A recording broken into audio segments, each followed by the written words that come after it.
7,900 churches. That's not a typo. That's not an exaggeration. In the past 5 years, the United Methodist Church has lost 7,900 congregations. 1/4 of all United Methodist churches in America have left the denomination. This is the largest church split in modern history, bigger than the Presbyterian schism, bigger than the Baptist division, bigger than anything we've seen in contemporary Christianity. And it happened so quietly that most Americans didn't even notice. A pastor in Georgia told me about the Sunday morning when everything changed. He'd been at his Methodist church for 18 years, baptized children, married couples, buried members he loved. That Sunday, he stood before his congregation and said, "We're leaving the United Methodist Church. We voted to disaffiliate. Next week, we'll no longer be Methodist." He expected relief. Instead, he watched his church fracture in real time. A woman who'd been a member for 40 years stood up and walked out, saying, "This isn't what John Wesley would have wanted." 3 families followed her. By the end of the month, the church had lost 30% of its members. Multiply that scene by 7,900 churches. Millions of Methodists forced to choose sides. Families divided. Congregations torn apart. Today, we're investigating the largest split in modern church history. What caused it? Why it happened now? What both sides believe they're fighting for? And what this reveals about the future of American Christianity. Because what happened to the Methodists is happening across American Christianity. And your church might be next. If you want to understand one of the most consequential moments in religious history, subscribe to Christian Faith Archive now. Because the next big split is coming, and you need to see the warning signs before it's too late. To understand why 7,900 churches left, you need to understand what they were fighting about. The issue wasn't theology in the traditional sense. Both sides believe in the Trinity, the divinity of Christ, salvation by grace. The issue was sexuality. Specifically, whether the church should ordain LGBTQ clergy and perform same-sex marriages. This debate has been raging in the United Methodist Church for over 50 years. But it reached a breaking point in the past decade. The United Methodist Church has a global structure. It's not just American, it's a worldwide denomination with strong churches in Africa, the Philippines, and other countries. This matters because it meant the debate wasn't just American progressives versus American conservatives. It was Western progressive theology versus Global South conservative theology. In 2019, the General Conference, the Methodist governing body, met to decide the issue once and for all. Progressive Methodists proposed the One Church Plan, which would allow individual churches to decide their own policies on LGBTQ inclusion. It was designed to keep the church together by letting everyone follow their conscience. Conservative Methodists, supported strongly by African delegates, proposed the traditional plan. It reaffirmed the existing ban on ordaining LGBTQ clergy and performing same-sex marriages. The vote wasn't close. The traditional plan passed 53% to 47%. Here's where it gets complicated. Even though conservatives won the vote, they started leaving the denomination. Why would the winning side leave? Because they didn't trust what would happen next. They knew that many progressive bishops would simply ignore the rules, that progressive churches would ordain LGBTQ clergy anyway, that the denomination would functionally become affirming even if the official rules said otherwise. And they were right. Several progressive bishops announced they wouldn't enforce the traditional plan. Progressive churches began performing same-sex marriages despite the ban. The rules on paper didn't match reality on the ground. Conservative Methodists realized that even though they'd won the vote, they'd lost the denomination. The institutional church was moving toward affirmation no matter what the official policy said. So they did something unprecedented. They negotiated an exit. In 2020, Methodist leaders agreed to the Protocol of Reconciliation and Grace through Separation. It was essentially an amicable divorce. Churches could leave, keep their property, and start new denominations without legal battles. Then COVID hit. The General Conference was postponed, first to 2021, then 2022. Then 2024. The official separation agreement was never finalized.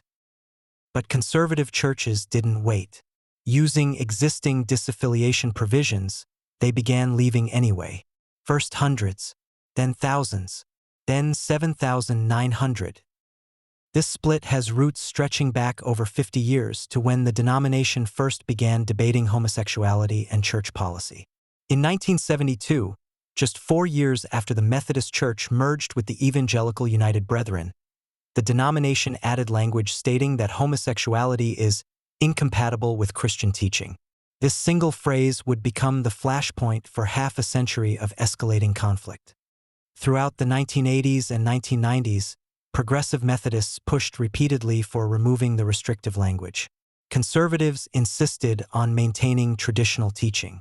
Every 4 years at General Conference, the debate would erupt with increasing intensity. The votes consistently went against inclusion, but the margins narrowed as American Methodism became more progressive. The Methodist Church's global structure became both its greatest strength and its fatal weakness. The denomination wasn't just American but worldwide, with significant membership in Africa, the Philippines, and Asia. African Methodists, whose churches were experiencing explosive growth, brought deeply conservative perspectives that clashed dramatically with progressive American Methodists who dominated denominational institutions. The breaking point came at the 2019 Special General Conference in St. Louis, called specifically to resolve the sexuality debate. The traditional plan passed, but rather than ending the conflict, the vote made clear the denomination could no longer function as a unified body.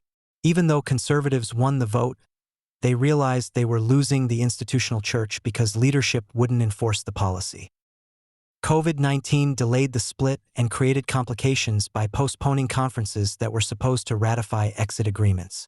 By the time General Conference finally met in 2024, the split was already complete. The remaining United Methodist Church voted to remove all anti-LGBTQ language from the Book of Discipline. The Methodist story is important because it's not unique. It's a template. Every major mainline Protestant denomination in America is experiencing some version of this same conflict. The Methodists are just the canary in the coal mine. The Methodist split is just the most visible symptom of a deeper crisis affecting virtually every major Christian denomination in America. The surface issue is LGBTQ inclusion, but beneath that are profound disagreements about biblical authority, the nature of truth, and what it means to be Christian in post-Christian America. These disagreements have been building for generations, and what's happening in Methodism is a preview of what's coming for everyone else. The crisis reveals a fundamental incompatibility between two different versions of Christianity that can no longer coexist. On one side are Christians who believe the Bible's teachings on sexuality are clear, binding, and unchangeable regardless of cultural shifts. On the other side are Christians who believe biblical interpretation must account for historical context and that inclusion of LGBTQ people is a justice issue comparable to the Church's past failures on slavery and women's rights. What makes this crisis impossible to resolve is that these two sides no longer speak the same theological language. Conservative Christians emphasize propositional truth, biblical inerrancy, and unchanging moral standards. Progressive Christians emphasize lived experience, contextual interpretation, and evolving understanding. When they debate sexuality, they're operating from completely different frameworks for understanding reality. The generational dimension makes more splits inevitable because younger Christians overwhelmingly support LGBTQ inclusion at rates that would have been unthinkable a generation ago. This creates impossible tensions within congregations where older members feel betrayed when institutions abandon essential teachings, while younger members see traditional sexual ethics as discriminatory. The crisis is also financial because denominations losing thousands of churches face catastrophic budget shortfalls. The United Methodist Church's projected 50% drop in national income represents missions programs being slashed, seminary funding disappearing, and entire bureaucracies being dismantled. The institutional church that took 2 centuries to build is being torn down in less than a decade. Perhaps most troubling is the trust crisis that makes healing impossible. Conservatives don't trust progressive leadership to enforce agreements. Progressives don't trust conservative promises not to discriminate. Without institutional trust, denominations become shells that can't function even when they technically still exist. Let me present the conservative Methodist position as fairly as I can. Because if we're going to understand this split, we need to understand what motivated thousands of churches to leave a denomination they loved. Conservative Methodists believe that Scripture clearly teaches that sexual intimacy is designed by God for marriage between one man and one woman.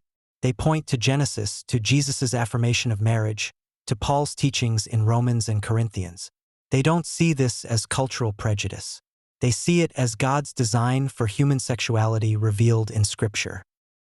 One conservative pastor told me, "I don't hate LGBTQ people. I want to welcome them, love them, and share the gospel with them. But I can't affirm behavior that Scripture calls sinful. That's not compassion, that's compromise." Conservative Methodists watched as other mainline denominations moved toward full LGBTQ affirmation. And they watched those denominations lose members dramatically. They saw theological liberalization leading to institutional decline. They believed the United Methodist Church was heading down the same path. But it wasn't just about theology. It was about trust. Conservative Methodists felt betrayed by denominational leadership. They'd won the vote in 2019, but progressive bishops refused to enforce it. Progressive churches violated it with no consequences. One conservative leader said, "We played by the rules. We won the vote, and then we watched our bishops ignore it. At that point, we realized there was no point staying in a denomination where the rules don't matter." Conservative Methodists also believed that Western progressive Christianity had been captured by secular culture. They pointed to progressive churches that looked more like social justice organizations than houses of worship. They decided to leave rather than compromise what they believed was biblical truth. Now let me present the progressive Methodist position with equal fairness, because they believe just as strongly that they're being faithful to Jesus and Scripture. Progressive Methodists believe that the Church has been on the wrong side of history on LGBTQ inclusion, just as it was initially wrong on slavery and women's rights. They believe Scripture needs to be interpreted through historical context and through the lens of Jesus' overarching message of love and inclusion. One progressive pastor told me, "I have LGBTQ members who love Jesus, serve faithfully, and demonstrate the fruit of the Spirit. How can I tell them God rejects their relationships? That contradicts everything I see Jesus doing." Progressive Methodists watched LGBTQ youth attempt suicide at rates far higher than their peers. They saw families torn apart when kids came out. They heard stories of LGBTQ people being rejected by churches in cruel ways. They decided that full inclusion wasn't compromise, it was compassion. They also made biblical arguments. They pointed out that the church has changed its interpretation on many issues. We no longer support slavery. We ordain women.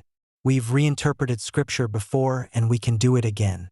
One progressive theologian said, "Every generation of Christians has had to decide how to apply ancient texts to new contexts. We're doing what the church has always done." Progressive Methodists felt frustrated that conservative churches, especially in Africa, had so much power in a denomination that started in England and grew in America.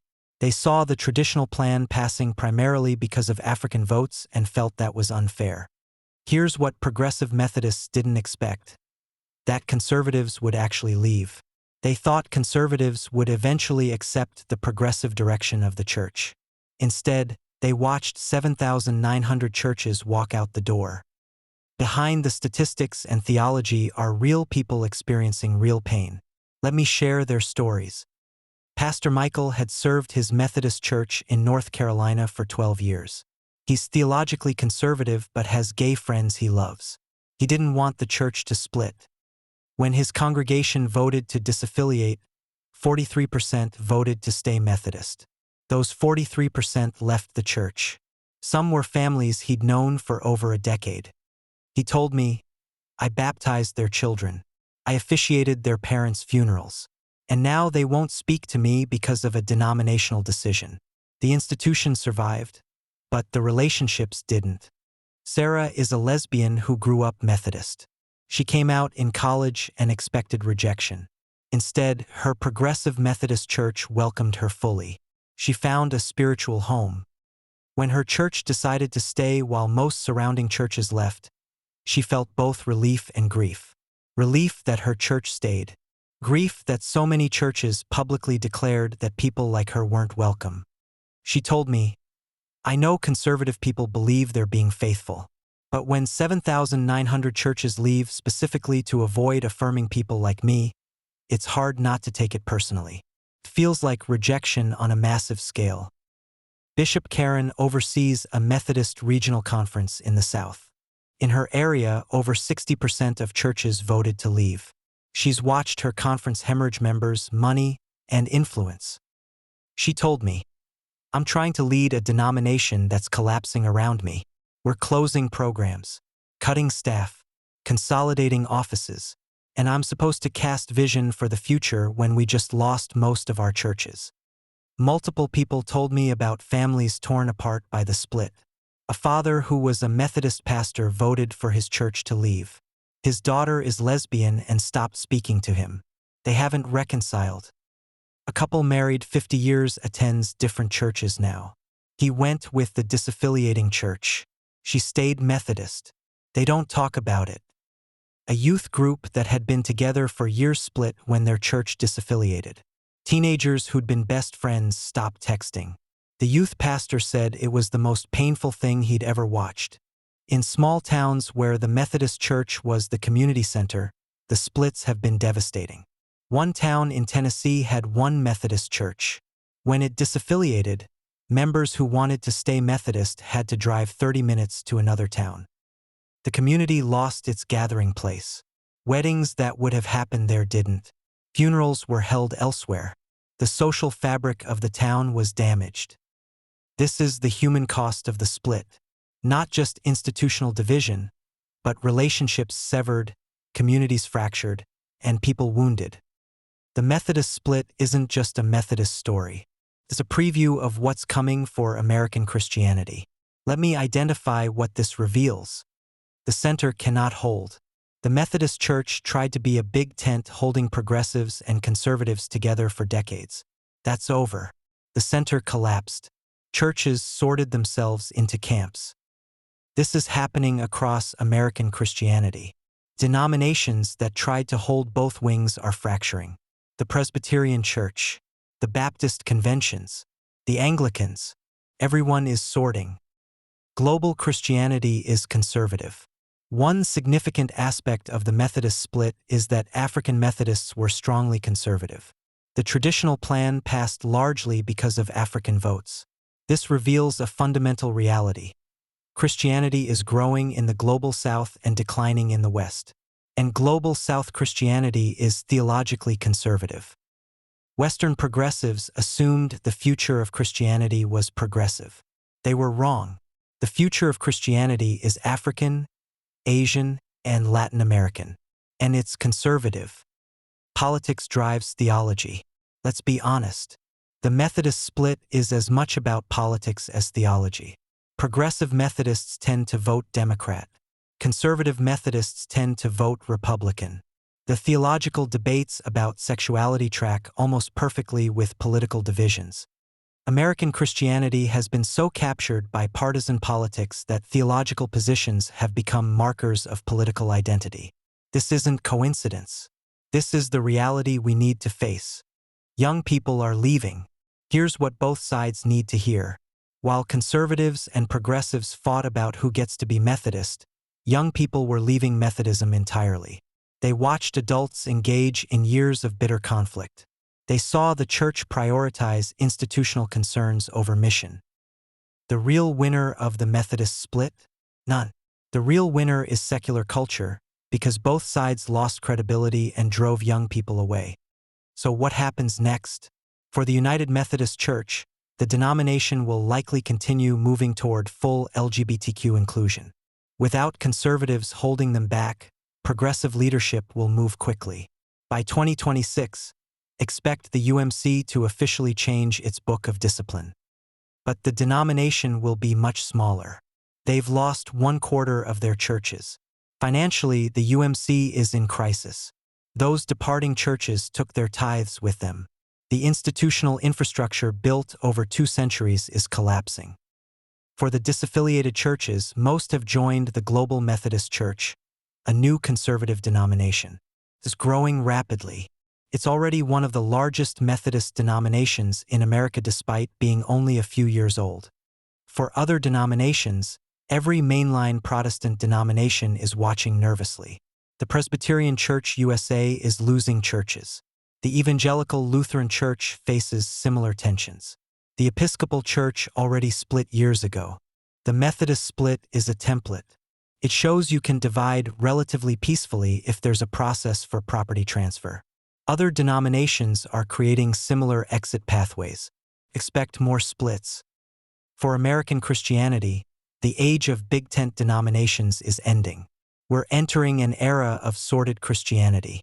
Progressive churches in one camp, conservative churches in another. Very little in between. This sorting might create clarity. People know what they're getting when they visit a church. But it also means Christians will rarely encounter believers who think differently. Echo chambers will intensify. Tribalism will deepen. Here's what bothers me about the entire Methodist split. For all the talk about faithfulness and conscience and biblical truth on both sides, I rarely heard anyone ask, what does this fight reveal to the watching world about Jesus? When non-Christians watched Methodists spend years in bitter conflict, watched 7,900 churches leave, watched families and communities fractured, what did they learn about Christianity? They learned that Christians can't love across differences, that we'll sacrifice relationships for institutional positions, that unity is less important than being right. Jesus said, "They'll know you are my disciples by your love for one another." The Methodist split showed that we're not very good at that love.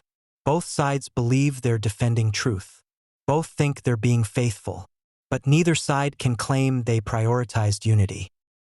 And that should convict all of us.